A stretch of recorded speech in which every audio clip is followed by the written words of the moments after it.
Hello everyone, स्वागत है आप सभी का। तो आज का वीडियो मेनली आपका थोड़ा सा कटअप के ऊपर होने वाला है। उसके बाद मेनली 4-5 पॉइंट रूल के बारे में होने वाला है। लास्ट वीडियो मैंने बनाया था काउंसलिंग के रूल पे एवं सेकेंड राउंड के काउंसलिंग पे। तो काफ़ी बच्चों को कुछ कन्फ्यूजन हो गया, मतलब बहुत सारे रूल एक साथ वो पढ़े, इस वजह से उन्हें 2-3 रूल में कन्फ्यूजन हो गया है। जैसे कि 3 और 4 को रिजाइन करना है, तो वो किसको रिजाइन करना है? क्या सभी को रिजाइन करना है? काउंसलिंग शेड्यूल जो बिहार का आया है सेकेंड राउंड का, वो काउंसलिंग शेड्यूल के अकॉर्डिंग बिहार का जो सेकेंड राउंड का रिजल्ट है वो ऑल इंडिया कोटा के रिजल्ट के पहले आ रहा है। तो ये बच्चों को प्रॉब्लम आ रही है कि इससे तो क्या होगा, कटअप बिहार का डाउन जाएगा ही नहीं, जितना फर्स्ट में गया उतना ही आ जाएगा। तो इसके ऊपर हम बात करेंगे। उसके बाद रिटेन कॉलेज ऑफ राउंड 2 में क्या हमें अपग्रेडेशन के लिए जाना पड़ेगा? क्यों जाना पड़ेगा? अगर हमारे सेकेंड राउंड में कोई कॉलेज अपग्रेड रिटेन रह जाता है तो वो वहाँ हमें जाना पड़ेगा या नहीं? उसके बाद अगर कोई कॉलेज हमें फर्स्ट राउंड के बाद सेकेंड राउंड में रिटर्न रह जाता है तो क्या हमें वो कॉलेज को फिर से सेकेंड राउंड के बाद अपग्रेड कर पाएंगे या नहीं कर पाएंगे? और उसके बाद क्या हमने फर्स्ट राउंड के बाद अपग्रेडेशन किया है तो चॉइस फिलिंग कर पाएंगे या नहीं कर पाएंगे? इस सारे रूल के बारे में हम लोग एक एक करके डिस्कशन करेंगे डिटेल में। जितनी डाउट है आपकी क्लियर हो जाएगी। तो वीडियो को लास्ट तक जरूर देखिएगा। और चैनल पे नए आए हैं, चैनल को सब्सक्राइब कर लीजिए, क्योंकि आपको इसी तरह यहाँ पे जितने भी काउंसलिंग है, काउंसलिंग के रिलेटेड सारी अपडेट्स यहाँ पे आपको मिलेगा। और आप जाके डिस्क्रिप्शन बॉक्स में टेलीग्राम चैनल का लिंक दिया गया है, वहाँ से आप डिस्क्रिप्शन बॉक्स से टेलीग्राम चैनल का लिंक ज्वाइन कर लीजिए। क्योंकि जब कोई छोटी मोटी अपडेट्स आती है जिस पे कि वीडियो नहीं बना सकते हैं, या कुछ अपडेट्स से बच्चों को कन्फ्यूजन हो आता है, तो वहाँ हम टेलीग्राम चैनल पे डाउट सेशन करते हैं, जिसमें कि सारे बच्चों का डाउट क्लियर किया जाता है। तो डिस्क्रिप्शन बॉक्स में टेलीग्राम चैनल का लिंक दिया गया है, वहाँ से आप टेलीग्राम चैनल ज्वाइन कर सकते हैं। उसके बाद अगर आपको हमसे पर्सनल काउंसलिंग गाइडेंस चाहिए, हमसे बात करनी है, ऑल इंडिया कोटा और यूजी मैक में आपको कन्फ्यूजन हो रहा है, आप हमसे पर्सनल गाइडेंस चाहते हैं, तो स्क्रीन पे जो व्हाट्सअप नंबर दिया गया है उस पर आप मैसेज करके हमारा काउंसलिंग प्रोग्राम ज्वाइन कर सकते हैं, जिसकी चार्ज ओनली 499 है। आपको डायरेक्ट कॉल नहीं करना है, डायरेक्ट कॉल कीजिएगा तो आपका कॉल रिसीव नहीं होगा। सबसे पहले आपको इसी नंबर पे फ़ोनपे, गूगल पे, पेटीएम के द्वारा पेमेंट करना है, फिर व्हाट्सएप पे स्क्रीनशॉट भेजना है, और फिर आप ऑटोमेटिक आपका नंबर सेव हो जाएगा और व्हाट्सएप ग्रुप में आप ऐड हो जाओगे। फिर आपको काउंसलिंग की सारी सुविधाएं मिलने लगेगी, आप कॉल मैसेज पे बात कर सकते हो। चलिए ये रहा। अब काम की बात पे आते हैं। सबसे पहले कटअप का ज़्यादा डिटेल में हम लोग इस वीडियो में बात नहीं करेंगे। डिटेल में एनालिसिस सेकेंड राउंड में क्या रहने वाला है वो आएगा 2-3 दिन बाद। तब तक आप चैनल को सब्सक्राइब करके रख लीजिए। अभी फिलहाल हम लोग 2024 के राउंड 1 और 2023 के राउंड 1 में कंपेयर करते हैं। तो आप ये देखोगे कि कुछ कैटेगरी में भले ही, जैसे यूआर में आप देखोगे, यूआर में कैटेगरी रैंक क्लोज हुआ है 582 पे, पिछली बार हुआ था 616 पे। लेकिन वहीं आप ऑल इंडिया रैंक देखोगे तो ऑल इंडिया रैंक डाउन गया है 2023 के कंपेयर में 2024 में। मतलब कि बिहार में परफॉर्मेंस जो डाउन गया था उसका असर सिंपल दिख रहा है। वहीं यूआर फीमेल में देखोगे कि 614 गया था, तो अच्छा खासा डाउन गया है, 657 गया है इसमें, 582 से 657 गया है। उसी तरह ओबीसी कैटेगरी में आप देखोगे तो पिछले बार गया था 391, इस बार गया 379। हालांकि आपको रैंक में कम दिख रहा हो, लेकिन ऑल इंडिया रैंक देखिएगा तो ऑल इंडिया रैंक डाउन गया है। मतलब बिहार का परफॉर्मेंस डाउन होने का असर दिखा है। उस तरह ओबीसी फीमेल में भी काफ़ी बेनिफिट मिला है, काफ़ी अच्छा खासा गैप रहा है। 17,910 से 23,610 कटअप चला गया है। ईडब्ल्यूएस में भी कटअप डाउन रहा है। मतलब ओवरऑल किसी भी कैटेगरी में आप प्रीवियस ईयर कंपेयर करोगे ऑल इंडिया रैंक तो आपको कटअप डाउन दिखेगा। ईडब्ल्यूएस फीमेल में तो और भी काफ़ी ज़्यादा मतलब डाउन देखने को मिला है। उसी तरह ईबीसी में 2023 के कंपेयर में आपको जैसे देख सकते हैं 363 गया था, 367 गया है। आपको यहाँ पे रैंक में कोई डिफरेंस नहीं दिख रहा होगा, लेकिन ऑल इंडिया रैंक देखिएगा तो काफ़ी डिफरेंस है यहाँ भी। ईबीसी फीमेल में भी काफ़ी डिफरेंस है। आरसीजी आरसीजी में पिछले बार 19,000 पे क्लोज हुआ था, इस बार चला गया है 23,000, 23,500 के अराउंड चला गया है। एससी में देख सकते हैं आपको फर्स्ट राउंड में ही कितना अंतर देखने को मिला है, और फीमेल में तो और भी बहुत ज़्यादा अंतर देखने को मिला है। वहीं एसटी में देखोगे कि 1,43,000 पे क्लोज हो गया था, इस बार 1,56 गया है। डीक्यू में भी लगभग लगभग ऑल इंडिया रैंक सेम रहा है, लेकिन कैटेगरी रैंक डाउन गया है। तो ओवरऑल आप कह सकते हो कि फर्स्ट राउंड कंपेयर में इस बार का फर्स्ट राउंड डाउन गया है। उस डाउन रहने का रीज़न है कि आप लोगों का बिहार का परफॉर्मेंस डाउन गया है। बिहार का परफॉर्मेंस डाउन गया है। अब यहाँ से क्या होगा कि काफ़ी यूआर, ओबीसी, ईडब्ल्यूएस, ईबीसी के बच्चे जिनका ऑल इंडिया रैंक काफ़ी अच्छा खासा है, वो ऑल इंडिया कोटा से कॉलेज लेंगे। क्यों लेंगे? क्योंकि बिहार में उनके लायक का कोई कॉलेज नहीं है। टॉप 4 के कॉलेज में देखोगे डीएमसीएच आता है, एनएमसीएच आता है। इतने रैंक पे अगर वो डीएमसीएच, एनएमसीएच चलेंगे, उससे बेटर है कि ऑल इंडिया कोटा से उत्तर प्रदेश, मध्य प्रदेश, वेस्ट बंगाल से टॉप के कॉलेज ले ले। तो डेफिनेटली बच्चे ऑल इंडिया कोटा की ओर भागेंगे जिनका मार्क्स अच्छा है, रैंक अच्छा है, चाहे वो एससी हो, एसटी हो, यूआर हो, ओबीसी हो। जो हाई रैंक है उनको अगर बेटर कॉलेज लेना है, अगर वो डिस्टेंस को मायने नहीं रखेंगे, तो अदर स्टेट में उनको बेटर कॉलेज मिलेगा। और जिन जो लोअर रैंक वाले हैं तो डेफिनेटली उनको बिहार में ही कॉलेज मिलेगा, क्योंकि बिहार का कटअप लो गया है। लेकिन जो अच्छे रैंक वाले हैं उनको अगर कॉलेज कंपेयर करें तो कॉलेज, बेटर कॉलेज उनको ऑल इंडिया कोटा से मिलेगा, क्योंकि all India quota college Bihar के कॉलेज से थोड़े बेटर हैं। अदर स्टेट कॉलेज बिहार के कॉलेज से थोड़े से बेटर हैं। चलिए, अब आप लोगों के जो काउंसलिंग का रूल में कन्फ्यूजन आ रहा है उसको क्लियर कर देते हैं। सबसे पहला फ्री एग्जिट में प्रॉब्लम आ रही है। बच्चे इस बार अलग से तीन चार पहले क्या होता था कि सिंपल आपको अगर फ्री एग्जिट लेना है कॉलेज में जाइए, आपका फ्री एग्जिट हो जाएगा। लेकिन इस बार क्या हुआ है कि 3-4 तारीख को आपको स्पेशल फ्री एग्जिट करने का टाइम मिला है। तो बच्चे कन्फ्यूज हो रहे हैं, क्या हम अपग्रेड किए हैं, क्या हमको भी रिजाइन करना है? तो नहीं, ये 3-4 तारीख की रिजाइन वाली जो बात है ये सिर्फ उन स्टूडेंट्स के लिए है जो स्टूडेंट्स क्या किए हैं कि कॉलेज में अपग्रेडेशन में यस करके जाके डॉक्यूमेंट वेरिफिकेशन करा आए हैं। उनको अब क्या करना है कि उन्हें लग रहा है कि नहीं, हम ऑल इंडिया कोटा से ही कॉलेज लेंगे, उनको बिहार से कॉलेज नहीं लेना है, या फिर बिहार के कॉलेज को छोड़ना है, डायरेक्ट सेकेंड राउंड में पार्टिसिपेट करना है। उनको मतलब बिहार के कॉलेज को छोड़ना है तो वो फ्री जीत लेंगे। अगर आपने बिहार से आपको कॉलेज लेना है, आपने अपग्रेड किया है, अपग्रेड करके छोड़ दिया है, आपको कुछ नहीं करना है, आपको बस अब सेकेंड राउंड का अलॉटमेंट देखना है।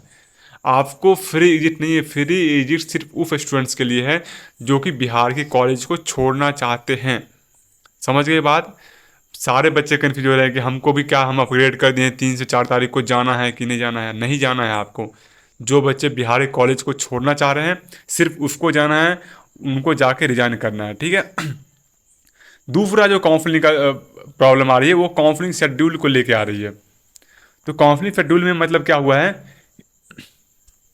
जो बिहार 12 को आ रहा है, जबकि ऑल इंडिया कोटा का रिजल्ट 13 को आ रहा है। तो ये बिहार ने काफ़ी जल्दबाजी दिखाई है और काउंसलिंग शेड्यूल काफ़ी जल्दी रिलीज़ कर दिया। तो मैं आपको बता देना चाहता हूँ कि ये नहीं होने वाला है, क्योंकि एमसीसी के रूल के अकॉर्डिंग स्टेट का काउंसलिंग हमेशा ऑल इंडिया कोटा के काउंसलिंग के बाद होगा। यानी कि 13 को अगर ऑल इंडिया कोटा का रिजल्ट आएगा तो 13 के बाद ही आपका स्टेट बिहार का रिजल्ट आएगा, ठीक है।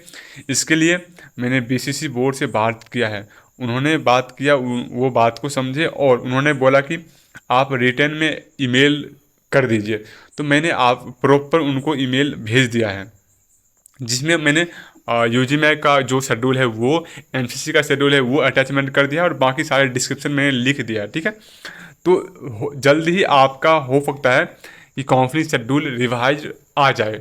तो ऐसा कभी नहीं होगा, और रिवाइज काउंसलिंग शेड्यूल नहीं भी आएगा तो भी आपका जो बिहार स्टेट का रिजल्ट है वो एमसीसी के रिजल्ट के बाद ही आएगा। ये बिहार का रिजल्ट एमसीसी के रिजल्ट के पहले नहीं आ सकता, ऐसा रूल नहीं है, ठीक है। तो आप लोग को पैनिक नहीं होना है, इससे कोई असर नहीं पड़ने वाला है। क्योंकि जितने बच्चे, ऐसे भी जो बच्चे चॉइस फिलिंग बिहार में करने वाले होंगे वो बिहार में करेंगे, ऑल इंडिया कोटा में करने वाले होंगे वो करेंगे। तो पहले या बाद में होने से आपके कटअप पे ज़्यादा इम्पैक्ट नहीं पड़ने वाला है। इम्पैक्ट कटअप पे इससे पड़ेगा कि सेकेंड राउंड में कौन से बच्चे, कितने बच्चे छोड़ के जाते हैं। First round to second round ज़्यादा कटअप डाउन नहीं जाता है, क्योंकि देखिए सेकेंड राउंड तक सीट ब्लॉकिंग होती है, कुछ भी कर ले। फर्स्ट राउंड में फ्री एग्जिट होती है, तो सेकेंड राउंड में बच्चे ऑल इंडिया कोटा बिहार दोनों जगह पार्टिसिपेट करते हैं। सिर्फ वो बच्चे जिनका टॉप का रैंक 5,000 के अंदर होता है उनको फर्स्ट राउंड में ही मनचाहा कॉलेज मिल जाता है, तो वही कॉलेज लेते हैं फर्स्ट राउंड में। अदरवाइज सेकेंड राउंड तक सीट ब्लॉकिंग होती है। सेकेंड राउंड में उतना अच्छा खासा कटअप डाउन नहीं आता है, कटअप अच्छा खासा डाउन जाएगा आपका सेकेंड राउंड से मॉपअप राउंड में, ठीक है। तो आपको इस बात से पैनिक नहीं करना है, काउंसलिंग शेड्यूल पहले आ गया है आपका। डेफिनेटली बिहार का रिजल्ट है वो ऑल इंडिया कोटा के रिजल्ट के बाद आएगा, काउंसलिंग शेड्यूल चेंज हो सकता है, तो इसमें पैनिक नहीं होना है। उसके बाद अब बच्चों को डाउट आ रहा है, ठीक है, डाउट ये आ रहा है कि हमें जो फर्स्ट राउंड में कॉलेज मिला है, मैंने अपग्रेड किया है, मान लीजिए डीएमसीएच मिला है, तो सेकेंड राउंड में भी हमें डीएमसीएच ही मिल गया, तो हमें क्यों जाना है कॉलेज पे, हमें कॉलेज पे क्यों जाना है? क्योंकि बिहार ने बोला है कि अगर कॉलेज रिटर्न रहता है तो आपको वहाँ पे रिपोर्टिंग करनी पड़ेगी, ये रूल है। अब मैं आपको समझा देना चाहता हूँ, ठीक है। मान लीजिए कि दो स्टूडेंट हैं और दोनों को डीएमसीएच फर्स्ट राउंड में मिला था और सेकेंड राउंड में भी दोनों को डीएमसीएच रह गया, ठीक है। अब एक स्टूडेंट क्या चाहता है कि वो चाहता है कि हमको रिटर्न कॉलेज रह गया, वो उम्मीद कर रहा था कि बिहार के सेकेंड राउंड में कोई बेटर कॉलेज डीएमसीएच से मिल जाए, चाहे आईजीएमएस मिल जाए, एनएमसीएच मिल जाए, तो वो कॉलेज लेके फिर से अपग्रेड कर देगा। लेकिन उसे डीएमसीएच ही मिला रह गया, तो अब वो क्या करेगा कि अब वो ऑल इंडिया कोटा के राउंड 3 में जाएगा, ठीक है। और वो क्या करेगा कि वो बिहार का सीट छोड़ना चाहेगा, मतलब डीएमसीएच वो सीट को छोड़ना चाहेगा। अब मान लीजिए अगर रिपोर्टिंग नहीं करना होता तो ये स्टूडेंट अगर सीट छोड़ता, तो सेकेंड राउंड में अगर ये सीट छोड़ भी देता तो बीसीसी बोर्ड को मालूम नहीं चलता, तो वो सेकेंड राउंड के बाद जो थर्ड राउंड के अलॉटमेंट आता तो ये सीट खाली रह जाता, इस सीट पे वो किसी को अलॉटमेंट जारी नहीं करता। अब उसी तरह मान लीजिए अब एक सीट ये मिला है, एक बच्चे को डीएमसीएच मिला है, सेकेंड में भी डीएमसीएच रह गया। अब यहाँ पे रूल ये है कि बच्चे को वहाँ पे जाके रिपोर्टिंग करनी है। अब वो बच्चा आएगा रिपोर्टिंग करने, मतलब कॉलेज को मालूम चल जाएगा कि ये बच्चा आया है जिसका कॉलेज रिटर्न रह गया, मतलब ये सीट रखेगा, अपने पास सीट रखेगा। तो इस सीट को छोड़ के बाकी जो बच्चे नहीं आए वो सीट वैकेंट हो जाएगा, और जब थर्ड राउंड का अलॉटमेंट आएगा तो उस पर न्यू बच्चे को वो सीट अलॉट हो जाएगा। यही रीज़न है कि सीट वैकेंट ना रहे और बच्चा छोड़ के जाए तो स्टेट को मालूम चल जाए कि ये बच्चा छोड़ के जा चुका है सेकेंड राउंड के बाद, तो वो सीट पे नया बच्चा को अलॉटमेंट दे दे। इसीलिए फिजिकल रिपोर्टिंग अगर सेम कॉलेज भी आपको मिल गया तो फिजिकल रिपोर्टिंग के लिए आपको जाना पड़ता है, ठीक है। इसलिए आपको पैनिक होने की ज़रूरत नहीं है, ये जस्ट आपको सीट ब्लॉक करने का एक मेथड है। उसके बाद काफ़ी स्टूडेंट का मैसेज आता है कि भैया अगर हमें रिटर्न कॉलेज रह गया, मतलब डीएमसीएच ही रह गया दोनों राउंड में, ठीक है, तो क्या हम उसके बाद अपग्रेड नहीं कर सकते हैं? डेफिनेटली अपग्रेड कर सकते हैं।